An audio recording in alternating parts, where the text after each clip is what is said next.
हाँ बच्चों, आज मैं साहित्यिक हिंदी का पढ़ा दे रही हूँ। ठीक है। सूर्यकांत त्रिपाठी निराला जी इसके रचयिता हैं। बादल राग का ही आप लोगों को केवल पढ़ना, संध्या सुंदरी नहीं पढ़ना, केवल बादल राग, पाठ 6 है ये। ठीक है, तो ध्यान से सुनिए, अपनी किताब खोल के देखिए आप लोग। झूम झूम मृदु गरज गरज घन घोर, राग अमर अंबर में भर निज रोर। झर झर झर झर झर झर निर्झर गिरि सर में, घर मरु तरु मरमर सागर में। सरित तड़ित गति चकित पवन में, मन में बिजन गहन कानन में। आनन आनन में रव घोर कठोर, राग अमर अंबर में भर निज रोर। तो इसका कठिन शब्द घन घोर। घन माने बादल, घोर कठोर, कठोर बादल। निज रोर, निज माने अपने, रोर माने कोलाहल, स्वर, शोरगुल। मरु माने रेगिस्तान, तरु माने वृक्ष, मरमर सरसराहट का स्वर, मरमर माने सरसराहट। तड़ित माने बिजली, विद्युत। गति माने चाल, बिजन निर्जन। कानन माने जंगल, आनन माने मुख, रव माने शोर। तो इसका संदर्भ होगा कि प्रस्तुत पद्यांश हमारी हिंदी पाठ्य पुस्तक में संकलित महाकवि सूर्यकांत त्रिपाठी निराला द्वारा रचित बादल राग शीर्षक कविता से लिया गया है। ठीक है, ये संदर्भ है इसका। प्रसंग हो जाएगा। प्रस्तुत पद्यांश में बादलों से बरसकर संपूर्ण प्रकृति को कोमलता एवं गंभीरता से भर देने का आग्रह किया गया है। ठीक है, अब इसकी व्याख्या देखिए। कह रहे हैं, झूम झूम मृदु गरज गरज घन घोर, राग अमर अंबर में भर निज रोर। प्रस्तुत पद्यांश में कवि निराला जी कह रहे हैं कि बादलों का आह्वान करते हुए कहते हैं कि हे बादल, हे बादलों, तुम मंद मंद झूमते हुए, तुम मंद मंद झूमते हुए अपनी घनघोर गर्जना से, घनघोर गर्जना से संपूर्ण वातावरण को भर दो। ठीक है, अपने शोर से आकाश में एक ऐसा संगीत छोड़ दो जो अमर हो। राग अमर अंबर में भर निज मोर, जो अमर हो। हे बादल, तुम धरती पर ऐसे बरसो जिससे झर झर ध्वनि निर्झरों पर्वतों एवं सरोवरों में भर जाए। ठीक है, तुम ऐसे बरसो जिससे मरुस्थल के वृक्ष हरे भरे होकर, है ना, घर मरु तरु मरमर सागर में, है ना। तो कह रहे हैं तुम मरुस्थल के वृक्ष हरे भरे होकर मरमर ध्वनि करते हुए। मरमर माने हमने बताया था आप लोगों को, मरमर माने क्या हुआ, सरसराहट का स्वर, ध्वनि, सरसराहट की ध्वनि करते हुए लहराने लगे। समुद्र, नदी आदि में बिजली की गति भर जाए, उसके विकास की गति देखकर पवन भी आश्चर्यचकित हो जाए। ठीक है, प्रत्येक व्यक्ति के मन में, गहन जंगलों में, सुनसान स्थलों में तुम अपना अमर संगीत भर दो। प्रत्येक व्यक्ति को आनंद प्रदान करो, हर्षित कर दो और उन्हें विषम परिस्थितियों को सहन करने के लिए आवश्यकता कठोरता प्रदान करो। तुम ऐसा मधुर एवं अमर संगीत पैदा करो जो संपूर्ण आकाश में भर जाए। ठीक है। खड़ी बोली का इसमें प्रयोग किया गया है। शैली इसका भावात्मक एवं प्रतीकात्मक शैली है। अच्छा, आगे भी देखिए।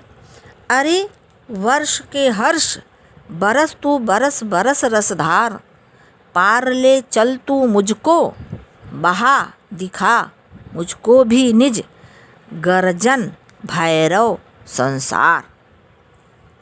करें ना, वर्ष के हर्ष माने पूरे साल में सबसे अधिक आनंद को प्रदान करने वाले, रसधार माने आनंद की धारा, जल की धारा, पार आकाश के इस छोर से दूसरी छोर तक, गर्जन माने गर्जना, भैरव माने भीषण।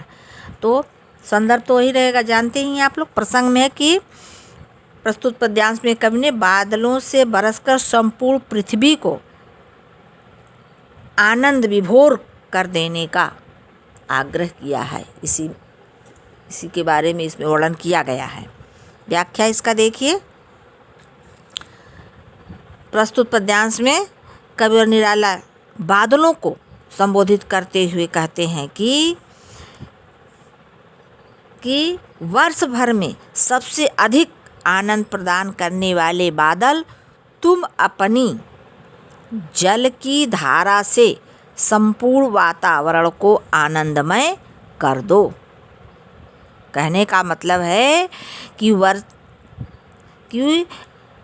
बादलों से करें कि वर्षा की बूंदों को इतना बरसाओ कि जैसे कण कण में नवजीवन का संचार हो जाए। ठीक है।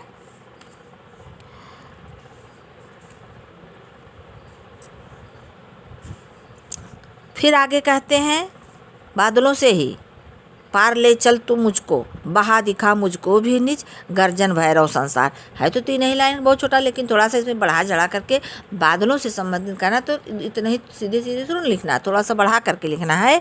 कह रहे हैं कि तुम ऐसे बरसों की चारों ओर बरस बरस कर आनंद की धारा बह जाए। हे बादल, तुम धरती पर अत्यधिक बरस कर अपनी भीषण गर्जना के यथार्थ रूप से मुझे भी परिचित कराओ। ठीक है। कहने का मतलब, हे बादल, तुम इतना बरसो कि मेरे अस्तित्व को अपने में विलीन कर दो। ठीक। और अगला है, उथल पुथल कर हृदय मचा हलचल, चल रे चल मेरे पागल बादल, धसता दलदल हंसता है नद खल खल, बहता कहता कुल कुल कल कल कल कल। ठीक। उथल पुथल में उलट पलट, हलचल जिसको कहते मचा दे, उलट पलट कर। दल दल माने कीचड़। ठीक है। नद, नद माने नदी। खल खल खिलखिला कर। तो प्रसंग हो जाएगा कि प्रस्तुत पद्यांश में कवि निराला जी ने वर्षा करते हुए बादलों को देखकर अपने हृदय के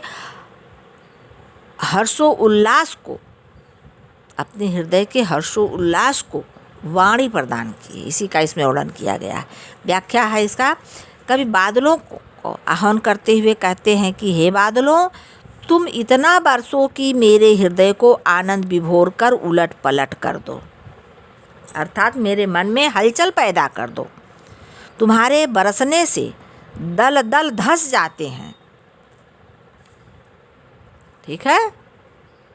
समुद्र खिलखिलाकर हंसने लगता है। सरिताओं का जल कलकल की ध्वनि से तुम्हारा ही गुणगान गाने लगता है। इतना बरसो कि वर्षा के पानी से मिट्टी जमीन में दब जाए, अर्थात वह मिट्टी दलदल का रूप लेकर उस पृथ्वी में विलीन हो जाए। ठीक है ना। कहने का मतलब है कि हे बादल, तू इतना बरस कि कहीं भी पानी का अभाव न हो, कमी न हो। नदियाँ कुल कुल कल कल की ध्वनि से सदैव बहती रहें। संपूर्ण पृथ्वी भाव विभोर होकर खिलखिलाकर हंसती रहे। ठीक है, अंतिम देख लीजिए। देख देख नाचता हृदय बहने को महाबिकल बेकल, इस मरोर से इसी शोर से सघन घोर गुरु गहन रोर से।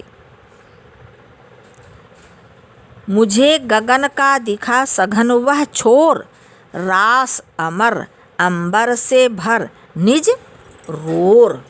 ठीक है बच्चों, रोर, रोर माने छोर, शोर, छोर माने किनारा, और रोर माने शोर, और छोर माने किनारा। सघन माने गहरा घना। ठीक है, गुरु, गुरु माने यहाँ पर गुरु से नहीं है, गुरु माने अधिक। ठीक है ना। मरोर, मरोर माने घुमाव फिराव, जिसको कहते हैं चक्कर। तो प्रसंग इसका देखिए। प्रस्तुत पद्यांश में कवि ने आकाश के उमड़ते गरजते और वर्षा करते बादलों को देखकर अपने हृदय के हर्षो उल्लास का बहुत ही सुंदर वर्णन किया है। व्याख्या इसका है, कवि कहते हैं कि हे बादल, तुम्हें बरसता देख संपूर्ण पृथ्वी भाव विभोर हो उठती है।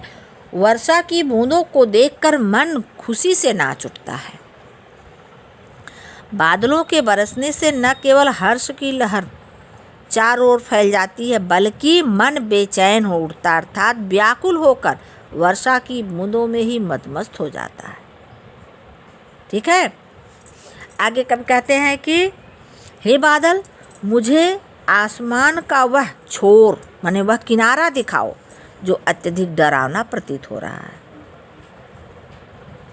जो अत्यधिक डरावना प्रतीत हो रहा था, कहने का मतलब है कि वह किनारा जिसकी था अत्यधिक गहरी डरावनी थी। ठीक है, कभी कहते हैं कि मुझे अपने साथ बहाकर आकाश का वह किनारा दिखाओ। कभी कहते हैं, फिर से देखिए इसको जो है, फिर से इसका शुरू से देख लीजिए। कभी कहते हैं कि हे बादल, तुम्हें बरसता देख संपूर्ण पृथ्वी भाव विभोर हो उठती है। वर्षा की बूंदों को देखकर मन खुशी से नाच उठता है। बादलों के बरसने से न केवल प्रसन्नता होती है, बल्कि ऐसा मालूम होता है कि मेरा मन बेचैन हो अर्थात व्याकुल होकर वर्षा की बूंदों में ही मदमस्त हो जाना चाहता है। ठीक है, आगे भी कहते हैं कवि, हे बादल, आगे भी कहते हैं कि मुझे अपने साथ बहाकर आकाश का वह किनारा दिखा दो, और आकाश के साथ मेरे हृदय में भी अपना गंभीर स्वर युक्त अमर संगीत भर दो। तुम ऐसा मधुर एवं अमर संगीत पैदा करो जो संपूर्ण आकाश में फैल जाए। अभी आपका समाप्त हो गया है बच्चों, ये पाठ समाप्त हो गया है। इसको कॉपी में लिख करके जब मुझे दिखाएंगे, फिर इसके बाद मैं देख लूँगी। कुछ कमी होगा तो उसको मैं समझाऊंगी, फिर से बताऊंगी, और अगर ठीक है आप लोग को समझ में आ गया तो उसके आगे भी पढ़ाऊंगी। ठीक है बच्चों, तो इसको लिख करके आप लोग जल्दी से भेजिए। धन्यवाद।